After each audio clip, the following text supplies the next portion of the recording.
Lauren. It's always especially great to speak with you. Always around this time of year. As you can see, I've got the Happy New Year photo behind me. I've got the champagne. I want to ask, how was your 2023?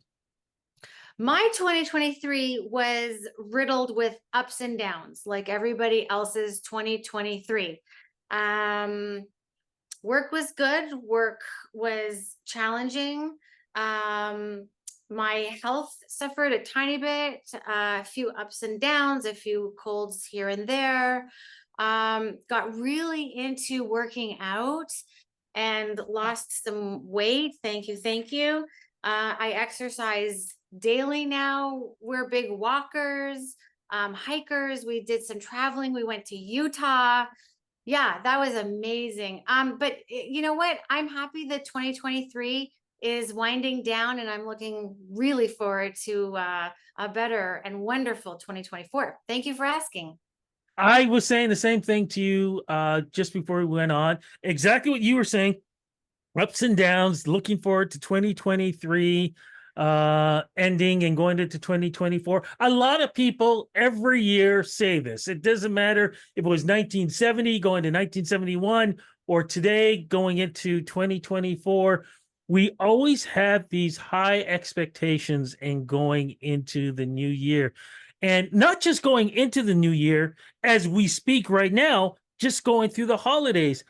You're the perfect person to speak to about this. Before we get into that, your credentials and why, again, I feel like every year when I get a chance to talk to you, you are the perfect person to talk about this emotional attachment and emotional change that people go throughout this time of the year.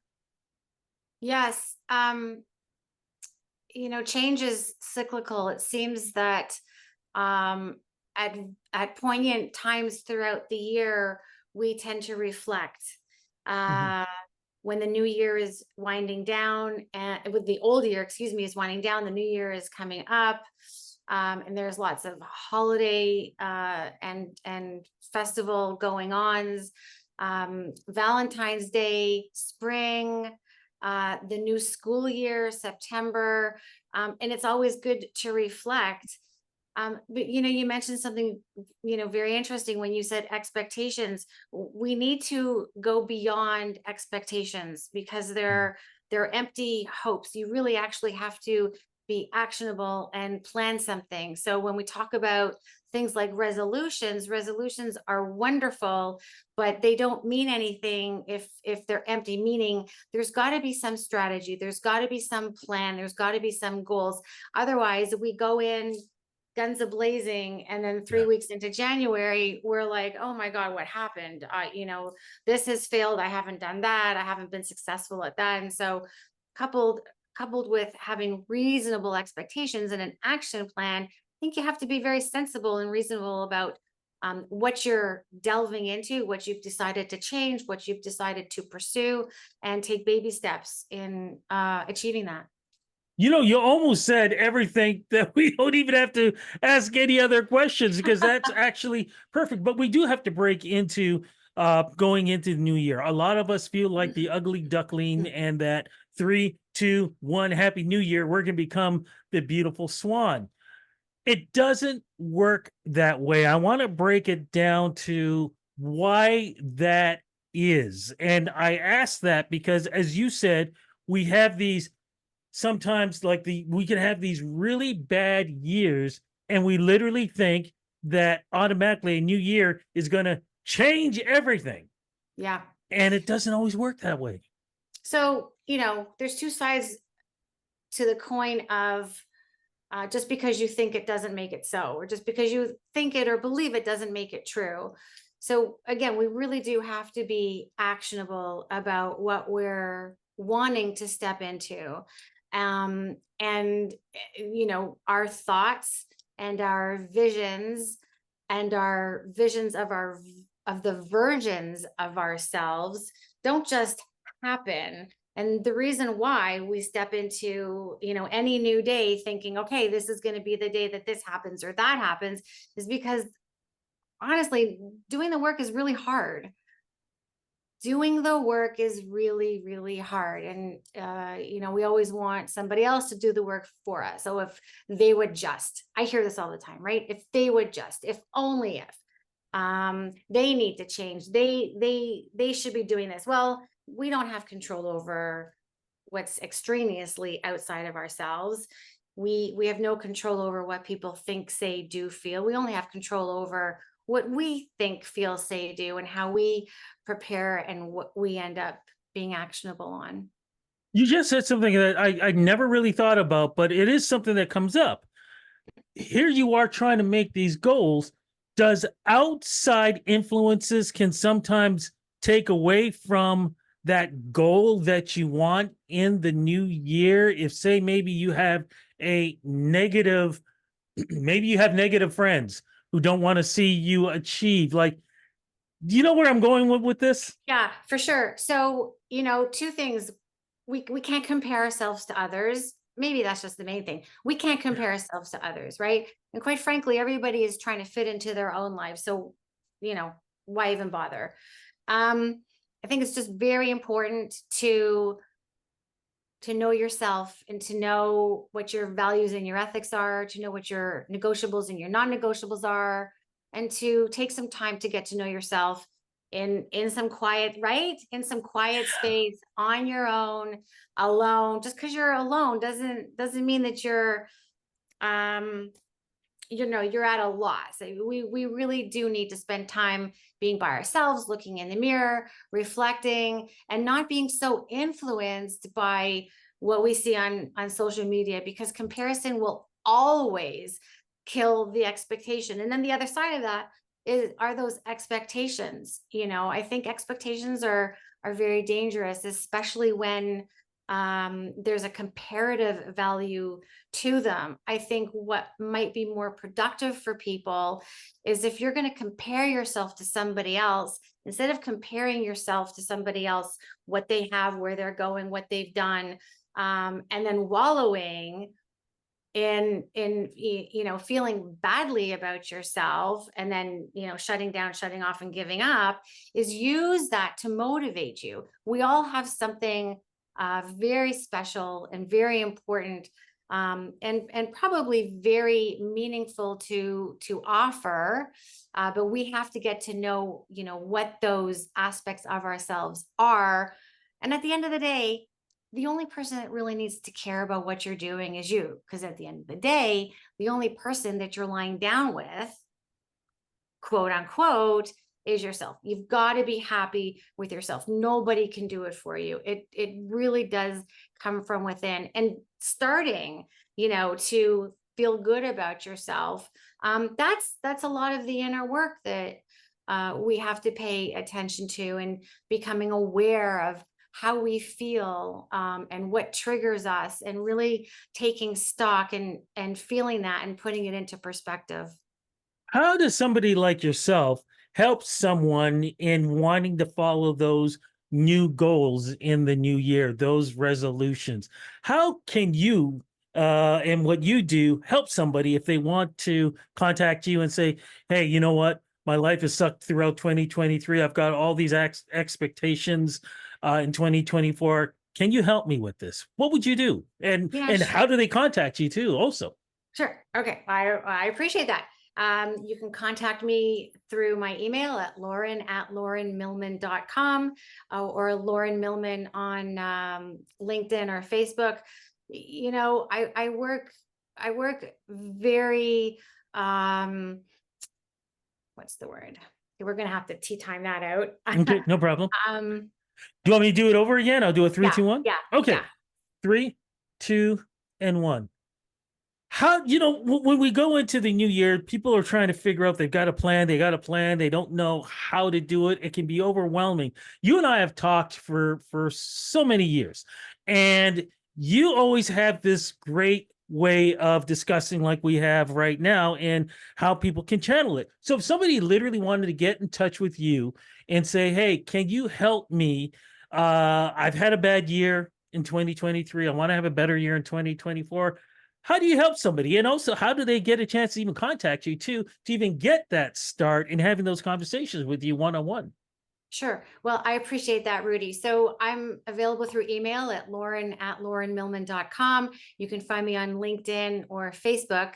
When I work with a client, we start from the very beginning. We start with, why are you feeling what you're feeling, and what are you believing? So a lot of the things that hold us back from pursuing what we want to pursue is what we think or what we believe. And it often relates to, I don't think I can, I don't think I should, what will people think? And there's a lot of insecurity around rejection and being accepted, being judged. So we take it step by step. When we map out, exactly what's gone on, why it's happened, what the triggers are, and see where we can move forward and sort of reshape the mindset and reshape the environment and create a new way of thinking, so that you're more actionable and you're able to actually be successful in all the endeavors that you have and reaching the goals that you've made for yourself. Should people be embarrassed? Because to be honest with you, I have lots of friends now who are going to folks like yourself for help, whether it be once a week or once a month. Yeah, no, no, no, no, no. It's really unfortunate. So, as a mindset coach, as a communication coach, as a divorce and relationship recovery specialist, in fact, I just had a conversation with someone this morning. There's strength in asking for help. And I think it also relates back to, we're so afraid of being judged, but at the end of the day, there is absolutely no shame in asking for help. It takes a village. Also, our friends often have their own ideas and form their own judgments, and we're not always getting an impartial opinion or impartial help or impartial suggestions from the people that know us. So there is strength in asking, and absolutely never any shame, no judgment in my four walls ever. So it's not a bad thing. And correct me if I'm wrong. It's not a bad thing to have New Year's resolutions. It's just your expectations to what some of those goals are, and how do you follow up with those goals? Right. So baby steps. So Mhm. goals are very important. How you're going to reach your goals, i.e., strategy, techniques, what's the plan? That's also very important. The resolution itself is very important, but there also has to be, I think, some thought into what the resolution is and why. You have to know why you're going to do something. Otherwise, there's no basis for motivation for doing it in the first place. So when you decide that you're going to make a change, make a shift, do something more, do something less, ask somebody for more or less of something, I think that there has to be a very clear value assessment as to why you need it, why you want it, and a realistic time frame as to how long is going to take for you to get it. And this is where I like to tell people to, back up, ease up a little bit on expectations, because they really do play an important part in your success. And if your expectations are up here, but what you're actually only able to output is down here, this doesn't mean that this is a bad thing. We do really need to be realistic and reasonable about what we're going after and how long it's going to take. I just want to get your opinion. Do you believe in when because you get books, people are probably buying a lot of books and trying to figure it out on their own, and writing down your goals, or meditation? What do you think of those things? I like meditation. I like writing things down. I also like doing brain dumps, what I call brain dumps. And Oh, we talked about this before. Yeah, we let's have. go into this. Yes, Yeah. yes, yes. So, when I don't have somebody in front of me and somebody needs to sort of get something off their chest or detoxify or whatever, I say go do a brain dump. So it's when you take a pen to paper. So not a pencil. You're not writing on your computer, you're not on your phone. You're actually writing because the brain responds better to that. And you're doing a brain dump. You're just, sort of dumping all your thoughts out on paper. It's like the shopping list. if we don't do the shopping list before we go to the store, it seems very overwhelming what we're going in for. And oftentimes we shut off and shut down and it doesn't end up getting done. So if we do a little bit of preparation in the very beginning and mediate our expectations, it's like losing weight, right? Who doesn't want to, lose 10 pounds by 8 p.m.? But it's not reasonable, right? It's not attainable, and it certainly is not very effective for keeping it off. So you want to go easy and slow and reach your goals and reach your targets so that you can maintain and sustain. And as we're slowly wrapping this up, and I know I kind of asked this before, but I want to go over it again. How do you deal with somebody who may be a friend or a coworker or a family member who sees what you're doing, but only is adding in negativity, like, why are you doing that? Like, oh, you know what? Don't bother with that. It's never going to happen. Whatever your goal is, whether it be losing weight, trying to get a new job or whatever. How do you deal with people like that who are, no matter what you want to do, are going to be constantly there, almost whatever it is, every day or every night or whatever? Yeah.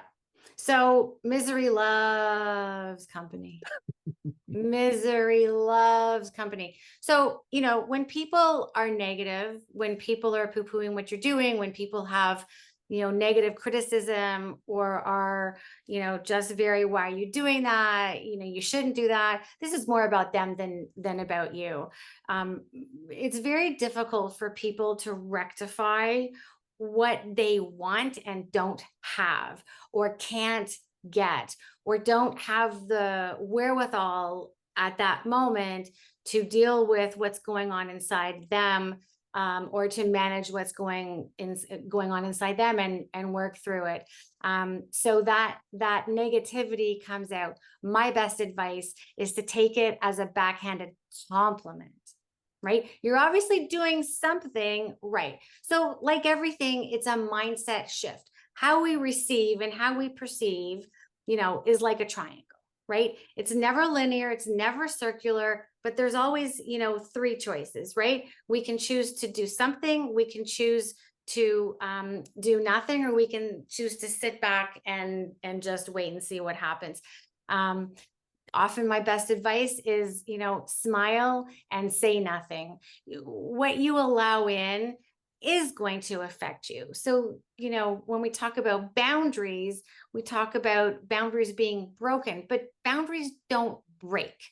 Boundaries are kept. It's up to us to create the boundary and to keep the boundary. And sometimes those boundaries are around what our commitments are to ourselves. I'm not going to let the negativity in.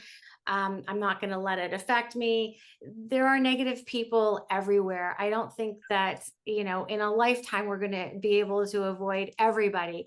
And so oftentimes the best thing to do is to smile and to just carry on.